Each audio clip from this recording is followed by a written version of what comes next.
আসসালামু আলাইকুম।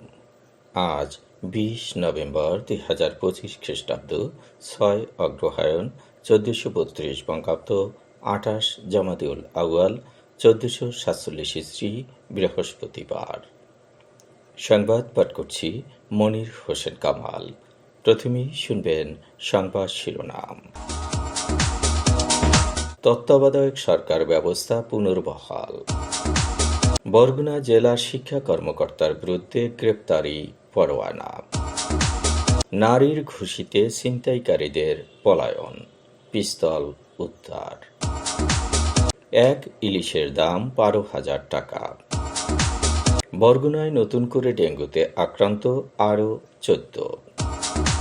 প্রথম ইনিংসে ৪৭৬ রানে থামল বাংলাদেশ। মাইকিংয়ে রেকর্ড করা হয় লোকবেতারে। শুনলেন সংবাদ শিরোনাম, এবার বিস্তারিত। বহুল আলোচিত নির্বাচনকালীন নির্দলীয় তত্ত্বাবধায়ক সরকার ব্যবস্থা বাতিলের রায় অবৈধ ঘোষণা করেছেন আপিল বিভাগ। একই সঙ্গে ত্রয়োদশ সংশোধনী বৈধ ঘোষণা করে সংবিধানে তত্ত্বাবধায়ক সরকার ব্যবস্থা ফের পুনর্বহাল করেছেন দেশের সর্বোচ্চ আদালত। প্রধান বিচারপতি সৈয়দ রেফাত আহমেদের নেতৃত্বে ৭ সদস্যের আপিল বিভাগ আজ এ রায় ঘোষণা করেন। বেঞ্চের অপর ৬ সদস্য হলেন বিচারপতি মোহাম্মদ আশফাকুল ইসলাম, বিচারপতি জুবায়ের রহমান চৌধুরী, বিচারপতি মোহাম্মদ রেজাউল হক, বিচারপতি এস এম ইমদাদুল হক, বিচারপতি এ কে এম আসাদুজ্জামান ও বিচারপতি ফারা মাহবুব। এ রায়ের মাধ্যমে সংবিধানে স্বয়ংক্রিয়ভাবে তত্ত্বাবধায়ক সরকার ব্যবস্থা ফিরলেও আসন্ন ত্রয়োদশ জাতীয় সরকার নির্বাচন অনুষ্ঠিত হবে অন্তর্বর্তী সরকারের অধীনে। চতুর্দশ জাতীয় সংসদ নির্বাচন থেকে তত্ত্বাবধায়ক সরকার ব্যবস্থা কার্যকর হবে। আওয়ামী লীগ সরকারের আমলে ২০১১ সালের ১০ মে সুপ্রিম কোর্টের আপিল বিভাগ সংবিধানের ত্রয়োদশ সংশোধনী বাতিল ঘোষণা করেন। ফলে সংবিধানে তত্ত্বাবধায়ক সরকার ব্যবস্থাও বাতিল হয়ে যায়। ওই রায় পুনর্বিবেচনা চেয়ে গত বছরের অক্টোবরে একটি আবেদন করেন বিএনপি মহাসচিব মির্জা ফখরুল ইসলাম আলমগীর। এর আগে রায় পুনর্বিবেচনা চেয়ে আরেকটি আবেদন করেন সুশাসনের জন্য নাগরিকের সম্পাদক ড. বদিউল আলম মজুমদার সহ ৫ বিশিষ্ট ব্যক্তি। রায় পুনর্বিবেচনা চেয়ে অক্টোবরে আরেকটি আবেদন করেন জামাতে ইসলামীর সেক্রেটারি জেনারেল মিয়া গোলাম পরওয়ার। এছাড়া নওগাঁর রানীনগরের নারায়ণপাড়ার বাসিন্দা বীর মুক্তিযোদ্ধা মোফাজ্জল হোসেন রায় পুনর্বিবেচনা চেয়ে আবেদন করেন। পৃথক ৪টি আবেদনের উপর শুনানি শেষে রায় দিয়েছেন আপিল বিভাগ। নারী নির্যাতন মামলায় বরগুনা জেলা মাধ্যমিক শিক্ষা অফিসার জসিম উদ্দিনের বিরুদ্ধে গ্রেপ্তারি পরোয়ানা জারি করেছেন আদালত। বরগুনা জেলা জজ আদালতের নারী ও শিশু নির্যাতন ট্রাইব্যুনালের বিচারক লাইলাতুল ফেরদৌস এ আদেশ দিয়েছেন। গত ৫ অক্টোবর নারী ও শিশু নির্যাতন দমন আদালতে ১,২২,৬৬৬ টাকার মামলা দায়ের করেন জসিম উদ্দিনের দ্বিতীয় স্ত্রী লাভলি আক্তার নিপা। বরগুনা সদর উপজেলার ফুলজুরি ইউনিয়নের একটি বিদ্যালয়ের ম্যানেজিং কমিটির সভাপতি ও প্রবাসীর স্ত্রী লাভলি আক্তার নিপার সঙ্গে পরকীয়ায় জড়িয়ে পড়েন ওই শিক্ষা কর্মকর্তা। পরে ২০২২ সালের ২৫ জুন ১০ লাখ টাকা দেনমোহরে বিবাহ বন্ধনে আবদ্ধ হন। তার বিয়ের খবর চট্টগ্রামে বসবাসরত প্রথম স্ত্রী জানতে পারলে এ নিয়ে তৈরি হয় ঝগড়াঝাঁটি ও দ্বন্দ্ব। পরিস্থিতি সামাল দিতে নিপাকে এড়িয়ে চলতে থাকেন তিনি। পুনরায় গত ২৮ এপ্রিল ৯১ লাখ টাকা দেনমোহর দিয়ে নিপাকে বিয়ে করে তার সঙ্গে বসবাস করতে থাকেন। পরবর্তীতে জসিম উদ্দিনের প্রথম স্ত্রী এ বিয়ের বিষয় জানতে পারলে পারিবারিক চাপে তিনি নিপাকে তালাক দেন। এমনকি গত ২ অক্টোবর জসিম উদ্দিনকে নিয়ে নিপার বাসায় গিয়ে হুমকি দিয়ে আসেন প্রথম স্ত্রী মমতাজ বেগম। এতে নিপা শারীরিকভাবে অসুস্থ হয়ে বরগুনা জেনারেল হাসপাতালে ভর্তি হন। পরে তিনি কাবিনের টাকা ও খোরপোশ দাবি করে জেলা জজ কোর্টে জেলা শিক্ষা কর্মকর্তার বিরুদ্ধে একটি মামলা দায়ের করেন। আদালত মামলাটি চট্টগ্রাম পাহাড়তলী থানার ওসিকে আমলে নিয়ে জসিমউদ্দিনকে গ্রেপ্তার করে কোর্টে হাজির করার নির্দেশ দিয়েছেন।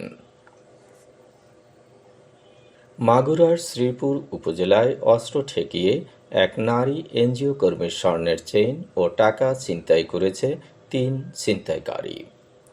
বুধবার সন্ধ্যা 7:30টার দিকে আমলসার ইউনিয়নের কোদলা ও আমলসারের মাঝামাঝি সড়কে এ ঘটনাটি ঘটেছে।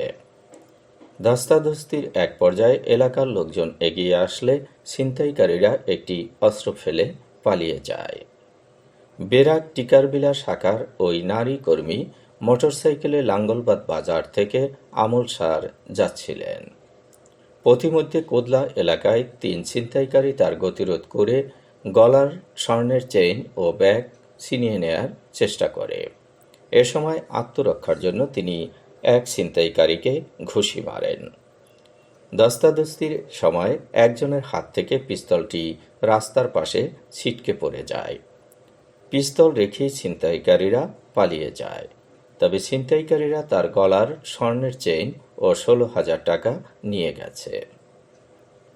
তালতলীর পায়রা নদীতে ২ কেজি ৪০০ গ্রাম ওজনের একটি ইলিশ ধরা পড়েছে। মাছটির দাম ধরা হয়েছে ১২,০০০ টাকা। বুধবার বিকেল ৩টার দিকে তালতলী উপজেলার নকরি এলাকার জেলে আবুল হোসেনের জালে মাছটি ধরা পড়ে। পরে মাছটি তালতলী মৎস্য বন্দরে নিয়ে গেলে ৯,৫০০ টাকায় মায়ের দোয়া মৎস্য ভাণ্ডার ক্রয় করেন। পরে মাছটি ১২,০০০ টাকায় ঢাকার যাত্রাবাড়ি মৎস্য বাজারে বিক্রির জন্য পাঠানো হয়েছে। বরগুনায় নতুন করে ডেঙ্গুতে আক্রান্ত হয়েছে আরও ১৪ জন।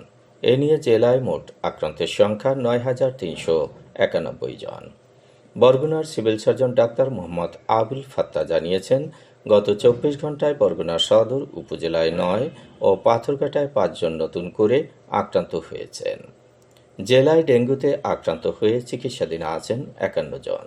এদের মধ্যে বরগুনা জেনারেল হাসপাতালে ২৭, আমতলী ৪, বেতাগী ৪, বামনা ৩, পাথরঘাটা ৭ এবং তালতলী উপজেলা স্বাস্থ্য কমপ্লেক্সে ৬ জন চিকিৎসাধীন। এখন পর্যন্ত বরগুনা সদর উপজেলায় ৭,২৫৬, তালতলী ২৯৫, বামনা ৪৫১, বেতাগী ২৩২, আমতলী ১৭২ এবং পাথরঘাটা উপজেলায় ৯৮৬ জন আক্রান্ত হয়েছেন। অন্যদিকে জেলায় ডেঙ্গুতে আক্রান্ত হয়ে মারা যাওয়া ৬৩ জনের মধ্যে ৪১ জনের বাড়ি বরগুনা সদর উপজেলায়, ১৪ জনের বাড়ি পাথরঘাটা, ৬ জনের বাড়ি বেতাগী ও ২ জনের বাড়ি আমতলী উপজেলায়। মুশফিকুর রহিমের রেকর্ড গড়া সেঞ্চুরির পর ও লিটন দাসের ক্যারিয়ারের ৫ম সেঞ্চুরিতে দ্বিতীয় টেস্টের প্রথম ইনিংসে বাংলাদেশের সংগ্রহ ৪৭৬। আয়ারল্যান্ডের হয়ে ক্যারিয়ারের দ্বিতীয় ফাইবার নিয়েছেন এন্ডি ম্যাকব্রাইন। দ্বিতীয় দিন শততম টেস্টে সেঞ্চুরি করে ১০৬ রানে আউট হয়েছেন মুশফিকুর রহিম। ফলে লিটনের সঙ্গে গড়া ১০৮ রানের জুটি ভেঙে যায়। ৩১০ রানে পতন হয় পঞ্চম উইকেটের। তবে থেমে যাননি লিটন, তুলে নিয়েছেন ক্যারিয়ারের ৫ম শতক। আউট হওয়ার আগে খেলেন ১২৮ রানের সুন্দর এক ইনিংস। মিরাজের সঙ্গে হয় ১৭ রান পার করা জুটি। ১৩৩ রানের জুটিতে মিরাজের অবদান ৪৭। ভুল থেকে শিক্ষা না নিয়ে মিরাজ উইকেট বিলিয়ে দিলে ভাঙে সেই জুটি গেভিন হয়ে। এরপর হয় ছন্দপতন। ৪ বলের ব্যবধানে মিরাজ লিটন দুজনই ফেরত যান সাজঘরে। হোয়েকে সুইপ করতে গিয়ে টপ এজে স্লিপে ক্যাচ দেন পল স্টার্লিংকে লিটন। ৮-৪ ও ২ ছক্কায় ১২৮ রানের ইনিংস খেলেন তিনি। ৪৩৩ রানে ৭ উইকেট হারায় স্বাগতিকরা। মাইকিংয়ে রেকর্ড করা হয় লোকবেতারে। সুমধুর ও সুস্পষ্ট কণ্ঠে মাইকিংয়ের জন্য লোকবেতারের বিকল্প নেই। লোকবেতারের সাউন্ডপ্রুফ স্টুডিওতে করা হচ্ছে গান ও নাটকের রেকর্ড। সেই সাথে লোকবেতারের নামমাত্র টাকায় প্রচার করা হচ্ছে বিজ্ঞাপন। 15 সেকেন্ডের বিজ্ঞাপন প্রচারিত হচ্ছে মাত্র 500 টাকায়। 30 সেকেন্ডের বিজ্ঞাপন 1000 টাকা, 45 সেকেন্ডের বিজ্ঞাপন 1500 টাকা আর 1 মিনিটের বিজ্ঞাপন প্রচার করা হয় মাত্র 2000 টাকায়। নির্ধারিত টাকার বিনিময়ে প্রতিদিন কমপক্ষে 5 বার করে পুরো 1 মাস বিজ্ঞাপন প্রচার করা হবে। মাইকিং ও বিজ্ঞাপনের জন্য যোগাযোগ করবেন 0-7755664445 নম্বরে। এবারে শুনবেন আবহাওয়ার খবর।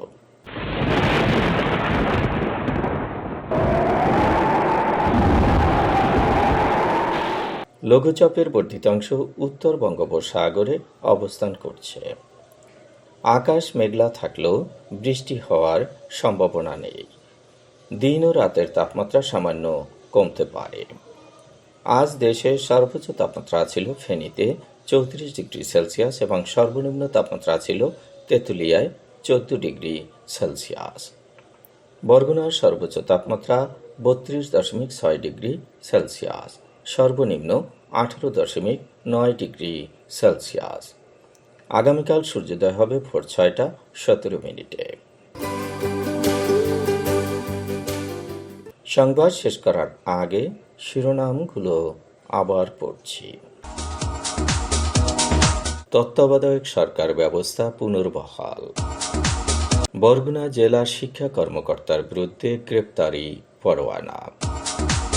নারীর ঘুষিতে ছিনতাইকারীদের পলায়ন, পিস্তল উদ্ধার। এক ইলিশের দাম 12,000 টাকা। বরগুনায় নতুন করে ডেঙ্গুতে আক্রান্ত আরও 14। প্রথম ইনিংসে 476 রানে থামল বাংলাদেশ। মাইকিংয়ে রেকর্ড করা হয় লোকবেতারে। সংবাদ শেষ করার আগে জানিয়ে দিচ্ছি লোকবেতারের সংবাদ জানানোর মোবাইল নম্বর। আপনার এলাকার গুরুত্বপূর্ণ সংবাদ জানাতে ফোন করুন 0-17755664445 নম্বরে। আর লোকবেতারের সাথে যুক্ত হয়ে গান শুনতে চাইলে SMS করুন 01782973478 নম্বরে। মোবাইল করবেন 01959438545 নম্বরে। বিশ্বের সব জায়গা থেকেই শুনতে পারবেন লোকবেতার। লোকবেতার fm.org ওয়েবসাইটের মাধ্যমে শুনুন সরাসরি অনুষ্ঠান। সংবাদ পাঠ এখানেই শেষ করছি।